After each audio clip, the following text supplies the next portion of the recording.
Diego Pavia has lofty expectations, championship expectations. Maybe a little crazy, but it's exactly what Vanderbilt football needs.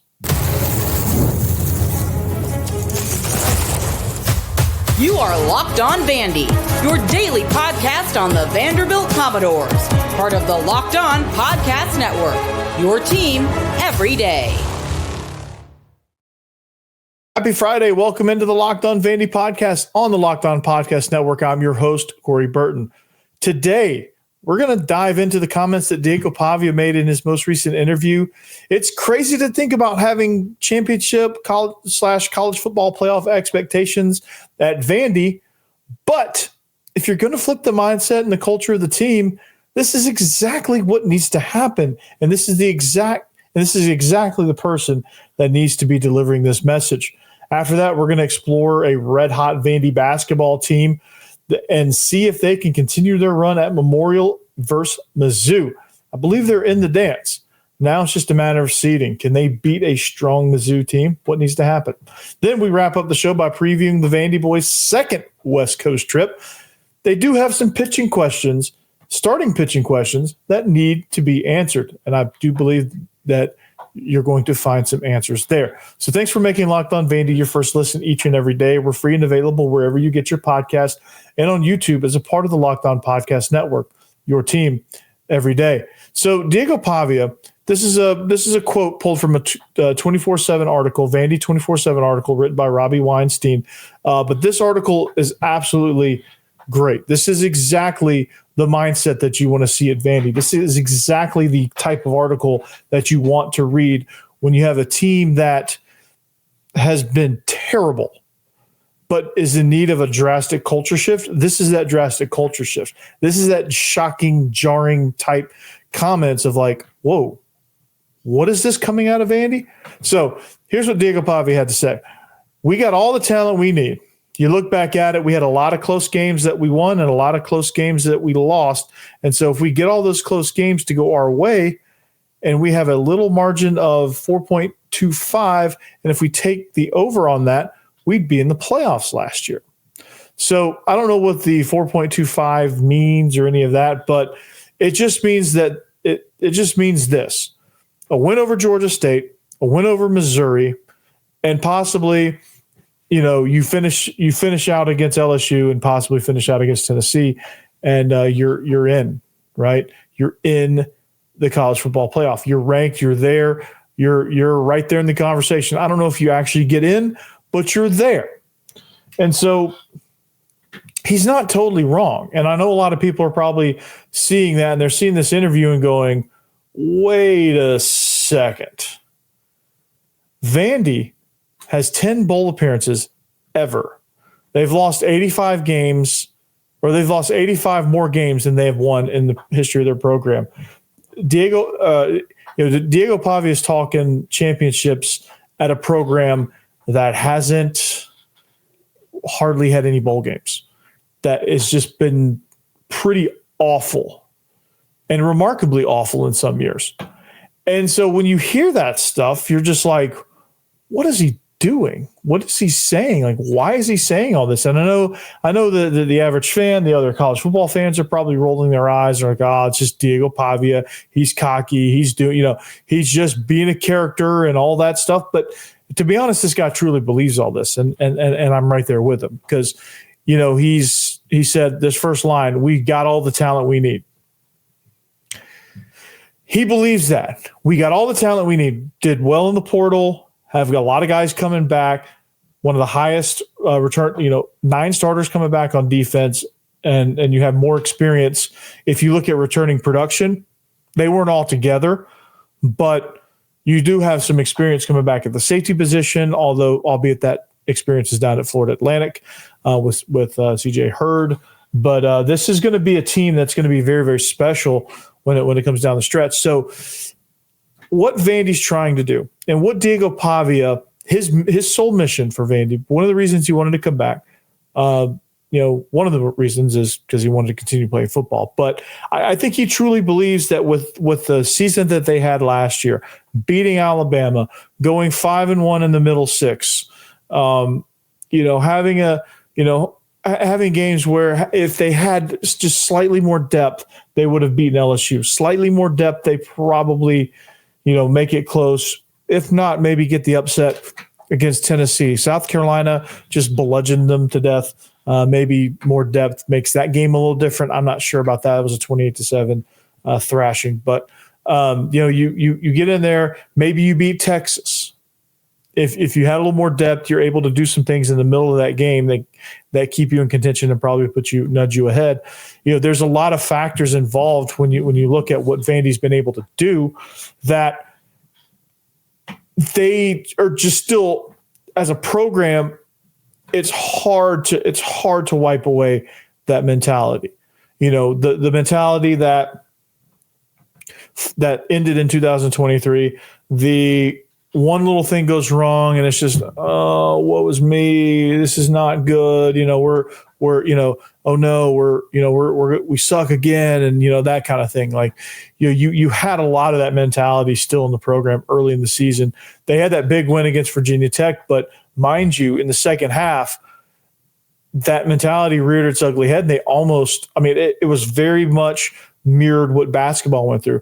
First half was great, dominant. They pushed Virginia Tech around up front. Second half, they were able to regain it at the end and ended up winning that game. But there was points in the second half, especially third quarter, where you're looking at it going, Virginia Tech is about to take this game and blow it out of the water. It was a valiant effort in the first half, but Virginia Tech's about finally going to take control of this game. And then they did for a minute, and then Vandy regained it.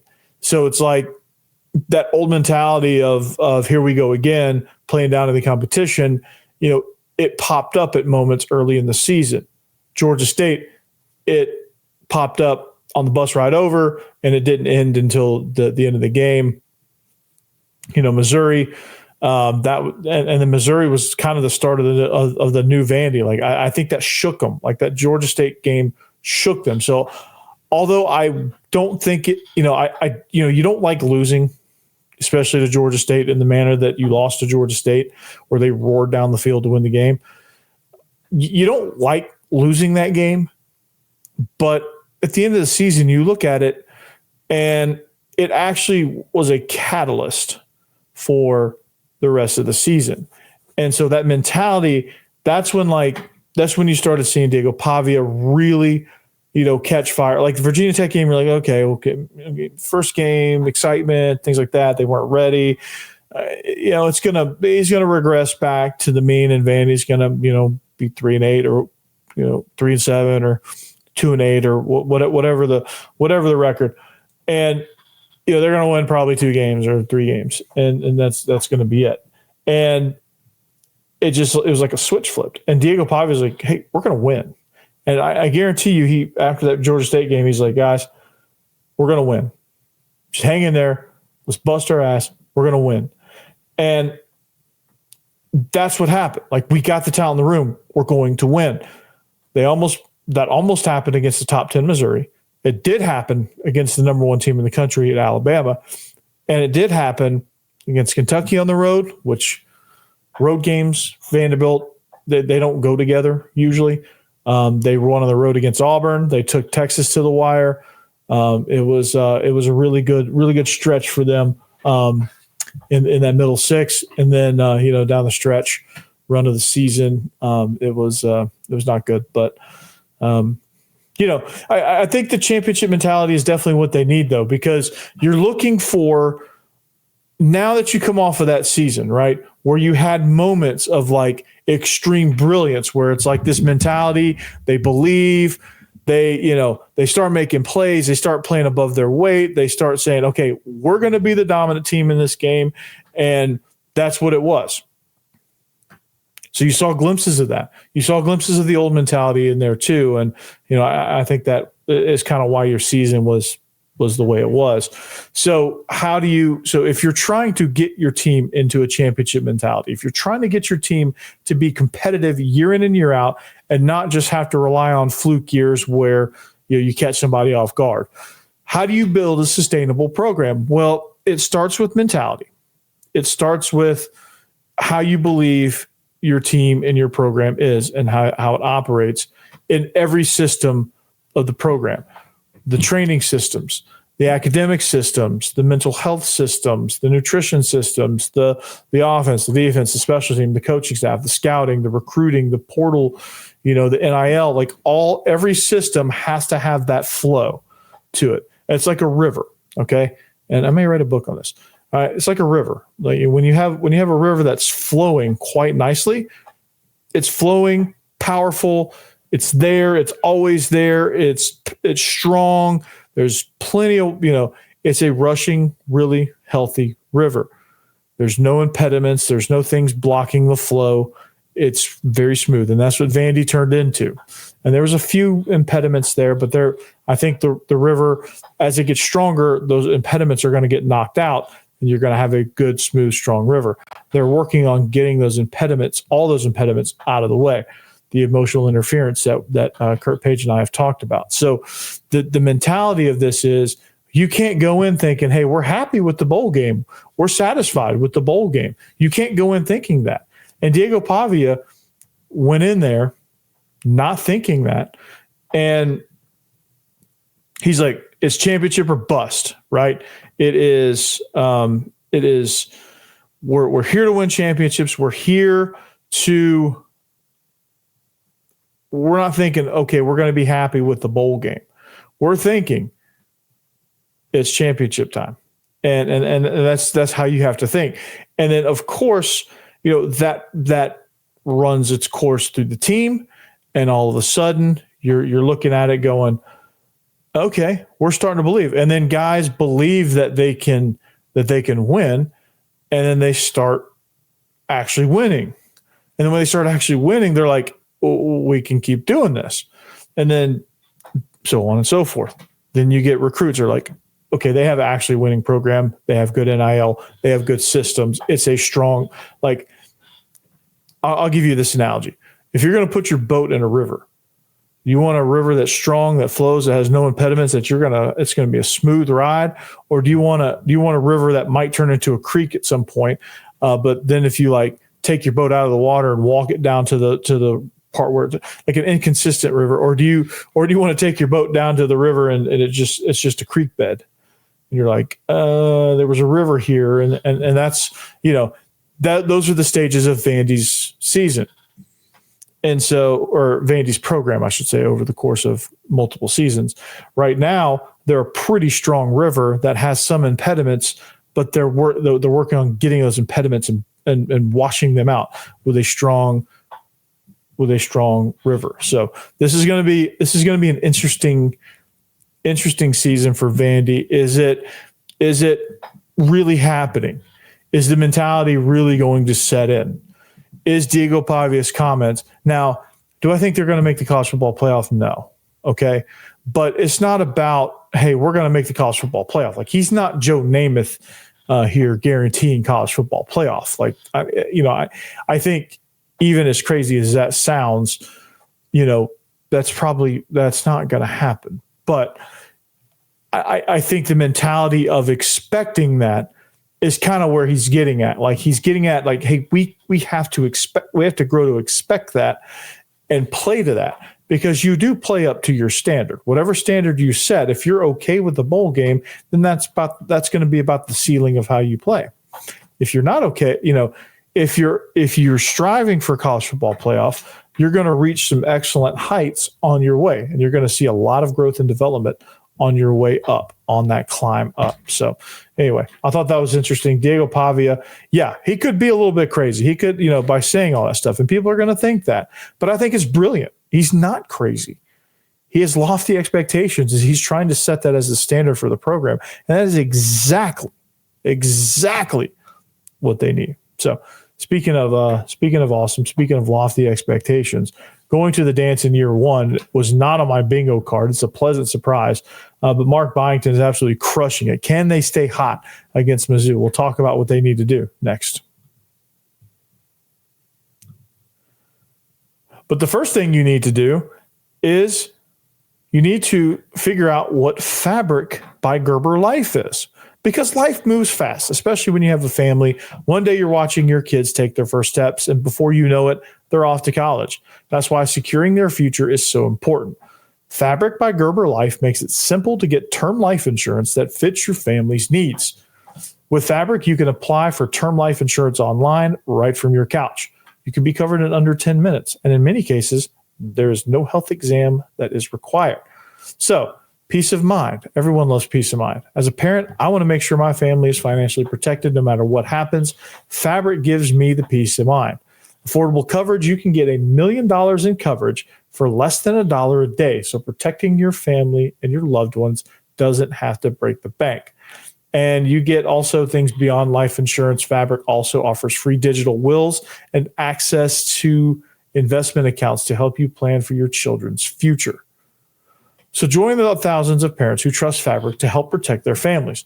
Apply today in just minutes and at meetfabric.com/lockedoncollege. That's meetfabric.com/lockedoncollege.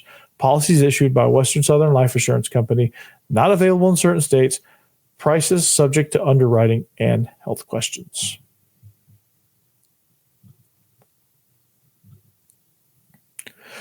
Thanks for making Locked On Vandy your first listen each and every day.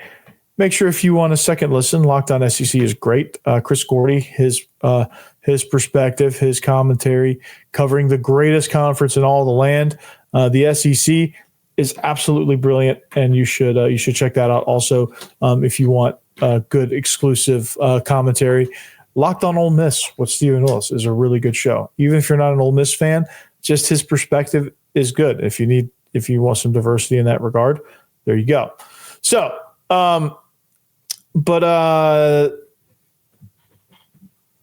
Wednesday night was fun against the Aggies. Beating a top 5, being a top 12 team on the road to secure a NCAA tournament berth or bid is, and I think they've all been secured. I'd be highly shocked if they were out.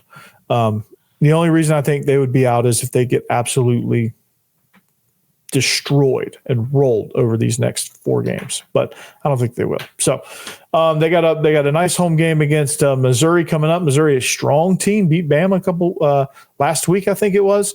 And the season, all the dates run together, but they beat Bama, and it's a, they're a really good team. They're strong. They're a strong team. They're absolutely outstanding when it comes to playing basketball. They do a lot of things well. They don't have a ton of weaknesses or a ton of holes in their game.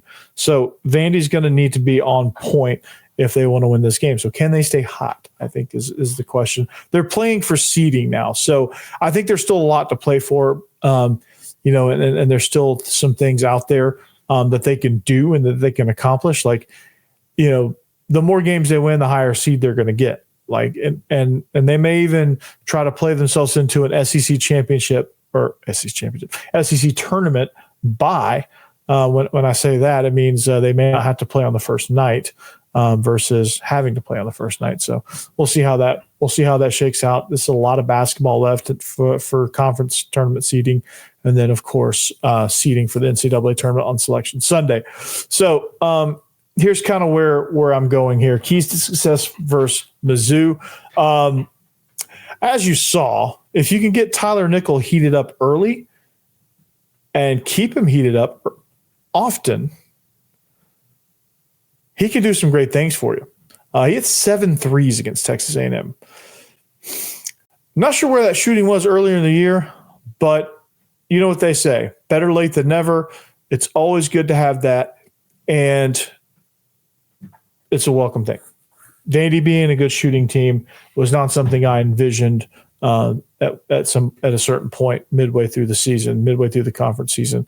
It was kind of like doomsday a little bit for me, because I was like, shooting's a hard thing to kind of just all of a sudden be good at if you're not good and if you're not consistent, because I think early on you have a team full of slashers and guys that can get to the basket, but like Jason Edwards, his game is he's so dang quick.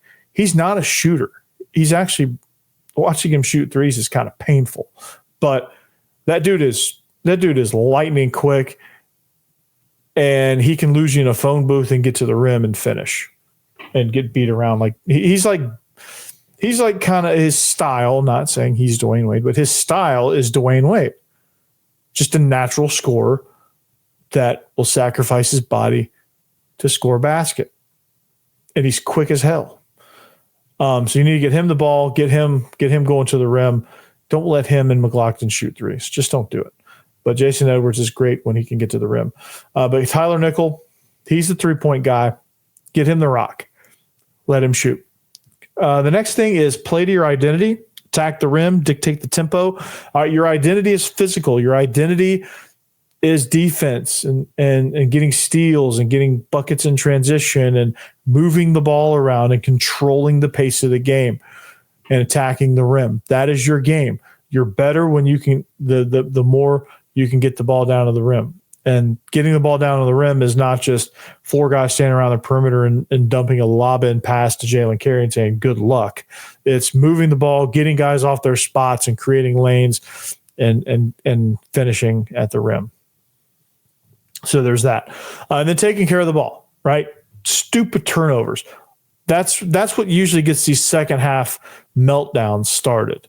When they lost before Ole Miss, I think they lost 5 in a row.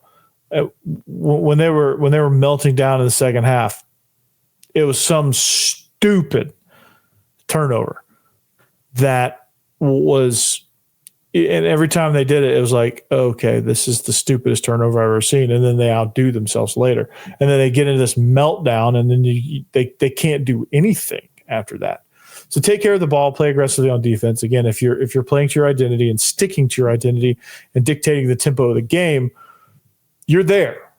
So this is Mark Byington, man, coach of the year. I'm gonna say that until I'm blue in the face now. Coach of the year, Mark Byington needs to continue to play his style of basketball. I think him, just the fact that he, again, going back to his case for just the fact that he just met his team collectively in June and they're about to play in the tournament.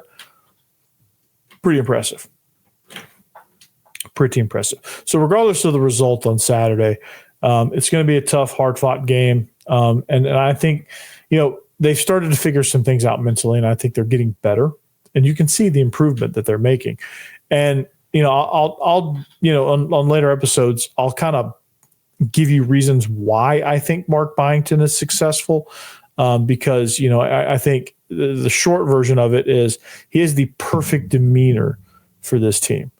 And I'll tell you more about that when I have more and more time. So, but his calm demeanor, I think, is that factor that, I think early on, it takes some getting used to because guys aren't used to having calm coaches, because coaches by nature, everyone thinks you're supposed to yell. It's just, I'm going to yell at you because it's a chaotic environment. It's tough. There's a lot of pressure and, I got to yell to make you tough. And, but that's not always the case. So, and Mark Byington knows that, and he's phenomenal at it. So anyway, well, speaking of phenomenal, baseball, they're on a hell of a run themselves. The Vandyboys are heading to the West Coast to take on UCLA, USC, and of course, they go all the way out to the West Coast to play UConn. It's like the Southern California Baseball Invitational, or I don't know the official name of it. Don't really care. But there's some pitching questions. Will they be answered? What's going to happen?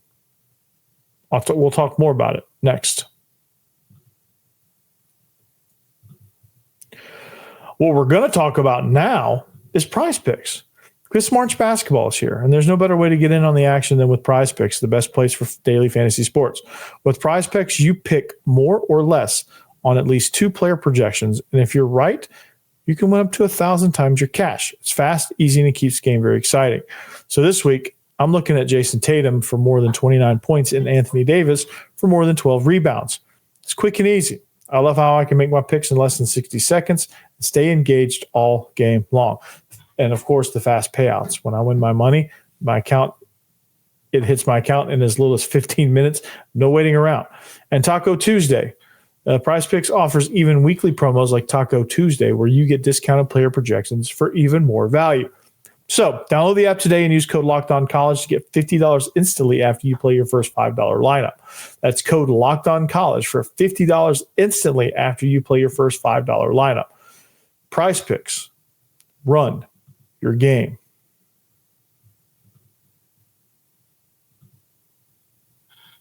All right, we are wrapping up the show here, Locked On Vandy. Thanks for making us your first listen each and every day. At Coach Burton 36 on the old tweeters, and of course at Locked On Vandy on all social media platforms as well. This is if you want to join the fun ride that is Locked On Vandy, make sure you follow, make sure you like, make sure you subscribe, all that good stuff. So West Coast round 2 for Vandy baseball. They're looking to head out west. They've got some pitching questions, and they need to get it. They need to get them answered in a big way. And so, the offense, they're getting guys on base. I mean, they're not hitting for a ton of power, but they are driving the baseball. But that's, honestly, that's going to come later. I don't think it's going to be a situation to where we have to worry about the bats too much. I think here's what you need to worry about. You need to worry about the other team's psyche. You need to worry about UConn's psyche on Sunday when they go against Cody Bowker. No, but you need to. I think one of the pitching.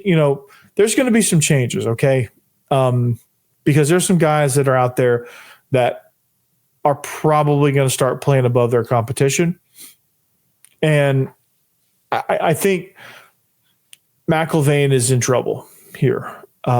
Unfortunately. I think he's got to have and I don't know if Corbin's going to let him go or let him try to work out of it or what's going to happen there. But Tim Corbin has got a major decision to make because McIlvain is super, super talented. And I think that's why he stuck with him this long, even because he has all that talent. And if this patience ends up paying off, maybe Tim Corbin should be coach of the year again. And maybe I'm all wrong, but I'm fully aware that I could be reading this wrong. Okay. But it's concerning that McIlvain is struggling so mightily to be consistent that I think it's going to force Tim Corbin's hand. And so, and JD Thompson has got a little bit of inconsistency, but I think his is kind of more along the lines of the normal, like Cody Bowker's a little bit abnormally good right now. But he has phenomenal stuff it looks unhittable. JD Thompson, a little bit more inconsistent on the inconsistent side, but I think he has enough good innings, enough good outings that he's kind of able to. I think he's going to be able to work out of some of that, and I think he will. But McIlvain, it's not a talent thing for sure because he's more than enough talented. He's got good stuff. He's got power. He's got, he's a good pitcher, but I think mentally right now, it's just not there. And I don't know if it's injury. I don't know if it's, he's got hit hard a couple of times. I don't know what it is. I really don't.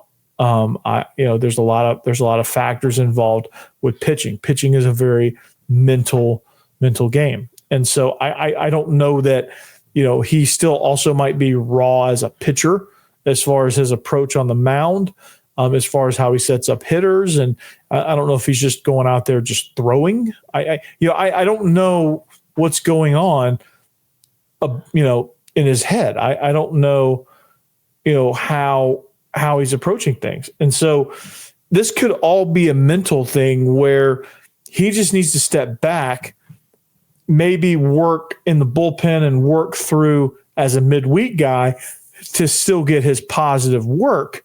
But like when you break it down, like you can't afford to have, especially when conference play hits, you can't afford to have a Saturday as a throwaway game because your guy's just not very good and it's kind of in a slump and you can't afford that. So what you need to do is like, hopefully, when it's still relatively inexpensive to try to get those questions answered, I think if he goes out there and has another stinker, that's got to be it. Like, I think your season is too important at this point to waste time trying to get a guy to work through on a Saturday rotation spot when you can make the change to somebody who's a little bit more, a little bit better. If you're going to have maybe get one of your younger guys, maybe get Nye, in there. Austin Nye, maybe get him in there and let him work. Maybe move JD Thompson up, or, maybe get another one of those like relievers, spot starter guys, and maybe get them to go. There's a lot of different scenarios, but the fact of the matter is this: he's got to do it. He's got to do it now. The urgency of him having a good outing is there. It's urgent, urgent, urgent. JD Thompson, his is kind of urgent, but I think if he has a less than stellar outing, it's not as big of a deal. So, but I don't think he can mess around and have a terrible outing himself. But anyway, that's all I got for you guys. So let's have a good weekend. Enjoy watching the Vandyboys. If you're going to Memorial, be careful, be safe. Enjoy that game. Hopefully they come out with a win there. And we'll see you back here next time on the Locked On Vandy podcast on the Locked On Podcast Network. Your team every day. So long. See you later. Peace out. Anchor down.